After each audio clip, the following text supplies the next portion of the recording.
अगर आपका बच्चा भी कमज़ोर रहता है और उसे भी दोस्तों और रिश्तेदारों से ताने मिलते हैं, तो अब इसका समाधान इस उभरते हुए पहलवान ने निकाल लिया है। हम आपको अंशु खत्री की कहानी बताएंगे, जिन्होंने हाल ही में रांची में खत्म हुई नेशनल अंडर-15 कुश्ती चैंपियनशिप में रजत पदक जीता था। अंशु की कहानी रोचक इसलिए है क्योंकि उनका शरीर कमज़ोर था और काफ़ी पतले थे, लेकिन उनके पिता सुरेंद्र खत्री ने इसका समाधान निकाला और अपने बेटे को पहलवान बनाने की ठान ली। आज इसका नतीजा यह है कि जो लोग अंशु को कमज़ोर कहकर चिढ़ाते थे, अब वे ही इस पहलवान से डरने लगे हैं। देखिए अंशु और उनके पिता से खास बातचीत, जिन्होंने बताया कि वे कैसे इस कड़ी मेहनत वाले खेल में उतरे। कुश्ती में क्यों आए और कुश्ती में आने का आपका मार्गदर्शन किसने किया? आपका रोल मॉडल कौन है जो आप कुश्ती में आए? दादाजी का। आपका नाम क्या दादाजी का? चांद पहलवान। अच्छा, वो हनुमान अखाड़े से है। अच्छा। सीआरपीएफ में कंपनी कमांडेंट है। उन्हीं को देख के बच्चे ने कुश्ती शुरू करी है और संघर्ष कर रहा है बच्चा।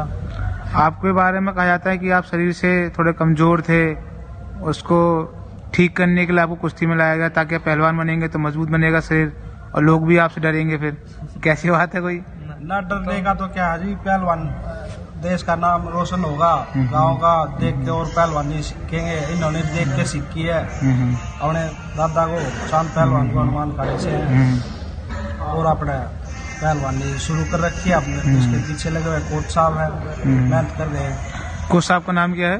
वीरेंद्र कुमार जी। मैं आप लोगों को कुश्ती चाहने वालों को ये बात बता दूं कि एक पहलवान को तैयार करने में उस पहलवान की दिन की जो 8 घंटे की तो मेहनत होती है, साथ में डाइट का पूरा प्लान होता है, डाइट पर कंट्रोल होता है, उसकी मेहनत होती है, मेंटली फिजिकल होती है, साथ में उसके पेरेंट्स का, परिवार का ही बहुत सहयोग रहता है, जो कितनी किलोमीटर 40-50 किलोमीटर दूर से डेली आते हैं अपने बच्चे के पास। उसके लिए दही, मक्खन, दूध, जो कुछ भी उसके लिए प्योर चीज लाना चाहते हैं वो उसके लिए लेकर आते हैं। और ऐसे ही मेहनत खत्री जी ने की है, उनके फादर करते हैं। तो मैं आपसे पूछना चाहूँगा कि आपने इसको कुश्ती में जब आप लेकर आए तो आपके दिमाग में क्या चल रहा था? कि आपको लगा था कि मैं कुश्ती की जगह इसको सरकारी नौकरी के लिए ट्राई करवा सकता हूँ, बच्चों को अच्छे से पढ़ा सकता हूँ? कोई नहीं है जी, गांव में अखाड़ा है, वहाँ घूमने गए हुए थे बच्चे, तो इनको भी देख के ये थोड़ा हरकत करने लगा अखाड़े में अंदर घुस के। तो जो और कर रहे थे कुश्ती, उन्होंने बोला भाई ये कुछ कर सकता है अखाड़े में। जूडो सीखता था पहले। तो अभी कितने मेडल इसके आ चुके हैं? इससे सिल्वर के अलावा कोई और मेडल भी आ चुका है? ये स्टेट में था गोल्ड और अभी सिल्वर मेडल आया जी। अभी शुरुआत ही है बच्चे की। अच्छी शुरुआत ही है।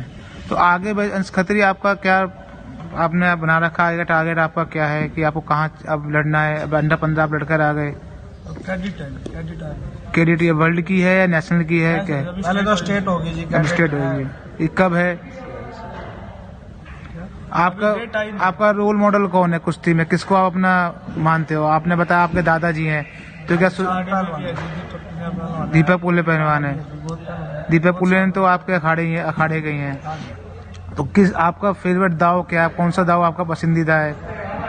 फ्री स्टाइल में आप खेलते हैं जहाँ तक मुझे पता है, गीको में आप खेलते हैं, सॉरी। तो गीको रोमन में आपने सबसे पसंदीदा चीज आपको क्या लगती है उसमें? गीको पहलवान में अभी देश में इतने अच्छे पहलवान अभी नहीं मिल पाए हैं। खासकर मौजूदा समय में फेडरेशन भी बहुत परेशान है कि गीको पहलवान में पहलवान नहीं आ रहे हैं, उनके मेडल नहीं आ रहे जितने फ्री स्टाइल में आ रहे हैं।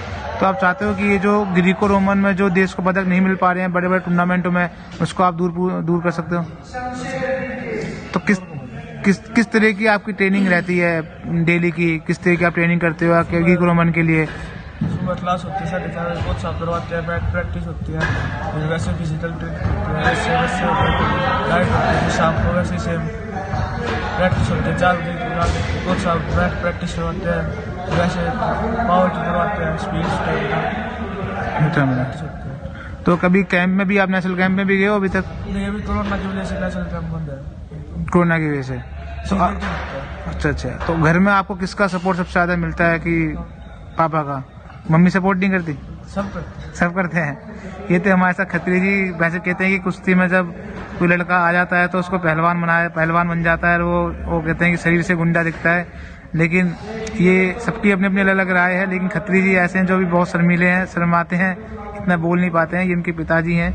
अब मैं आपसे पूछना चाहूँगा कि जब खत्री को आप पहली बार मैट पर लेकर आए थे तो यहाँ के कोचों का क्या कहना था इसको लेकर कि क्या बच्चा आगे कुश्ती में निकल पाएगा या आप समय दे रहे हो इसको? कोच साहब कह रहे थे जी कुश्ती में कर सकता है कुछ और अच्छी प्रैक्टिस करता है और कोच साहब का अनुशासन है और बढ़िया प्रैक्टिस करवाते कोच साहब। मेरा आपसे आखिरी सवाल है कि जैसे कुश्ती में अभी जिस तरह से माहौल ख़राब हुआ, कुछ बड़े पहलवानों ने माहौल ख़राब किया और ज़्यादातर कहा जाता है कि पहलवान नहीं है तो गुंडे हैं, जो लोगों की धारणा है। इन सब के बीच अभी खत्री की अभी अंडर 15 में ही खेल रहे हैं, तो आपको नहीं लगा कि इस खेल में लाना सही नहीं होगा? देखो जी, अपनी धारणा है, ये बच्चा अपना भविष्य सुधारेगा, अपने आस पड़ोस का उसके देख के माहौल सही होगा और बच्चा तो देश का भविष्य है, आगे तरक्की करेगा और नाम रोशन करेगा। ये थे हमारे साथ खत्री जी और उनके पिताजी, जिन्होंने बताया कि खत्री कैसे कमज़ोर था और कमज़ोर से वो यहाँ तक आज पहलवान तक बना है, अंडर 15 में सिल्वर लेकर आया है। सबसे बड़ा सवाल ये है कि हरियाणा सरकार अपने पहलवानों को खूब मदद करती है, लेकिन दिल्ली सरकार जो देश की राजधानी में बैठी हुई है वो तब सम्मानित करती है जब कोई ओलंपिक में मेडल लाता है। गद्दी भी दिल्ली की उसको देती है जो हरियाणा का पहलवान होता है।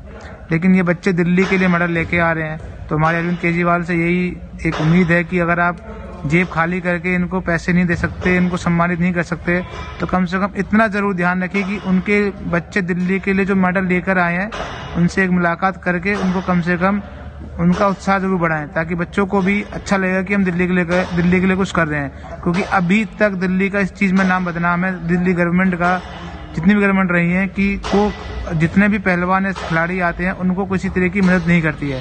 तो हमारी यही उम्मीद है कि दिल्ली सरकार इस चीज़ पर ध्यान दे और बच्चों को, खासकर पहलवानों को जो दिल्ली के लिए मेडल जीत रहे हैं, उनके लिए भी आर्थिक सहायता मुहैया कराए, क्योंकि पहलवानी का खर्चा बहुत होता है जो हर आम आदमी के लिए नाकाफ़ी है।